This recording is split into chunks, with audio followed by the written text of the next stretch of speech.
আসসালামু আলাইকুম বইনেরা দোস্তরা, আজকে চলো রমজানের আগের দিন কি রান্না করতেছি। প্রথমে হচ্ছে আমি চুলায় কলিজা সিদ্ধ করতেছি। আজকে একটু কলিজা খাবো, মানে খাইতে মন চাচ্ছে। তো এটা দেখো, কলিজা সিদ্ধ করে ধুয়ে টুয়ে আর ইলিশ মাছ পাল মুনা করবো।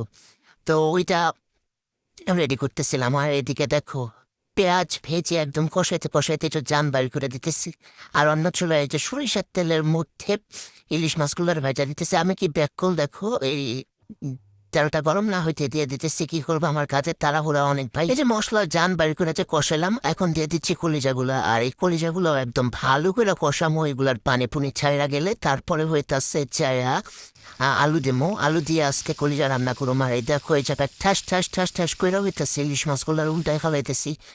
ভিডিওটা টাইনা দিচ্ছি, তো এই জন্য মনে হইতেছে অনেক ফাস্ট কাম করি, আসলে এত ফাস্ট কাম করি না। আর এই যে দেখো, আলুগুলা দিয়া এইবার আরো কষামো। আমার মতো এরকম কে কে কষাইতে কষাইতে একদম তরকারি জান মান বাড়ি করে ফেলো, কমেন্ট করে জানাবো। আর এই যে দেখো, এভাবে কিন্তু কলিজা ভুনা করলে খুব খুব মজা লাগে। আর এই যে দেখো, আমি তাড়াহুড়ার ঠেলায় আর ভিডিও করতে মনে নাই। তো এখানে হচ্ছে আমি পানি দিয়ে মশলা টসলা দিয়ে হচ্ছে ইলিশ মাছগুলো দিয়ে দিচ্ছি। আর এভাবে করলে কিন্তু খুব খুব মজা লাগে, খায় দেখো একবার।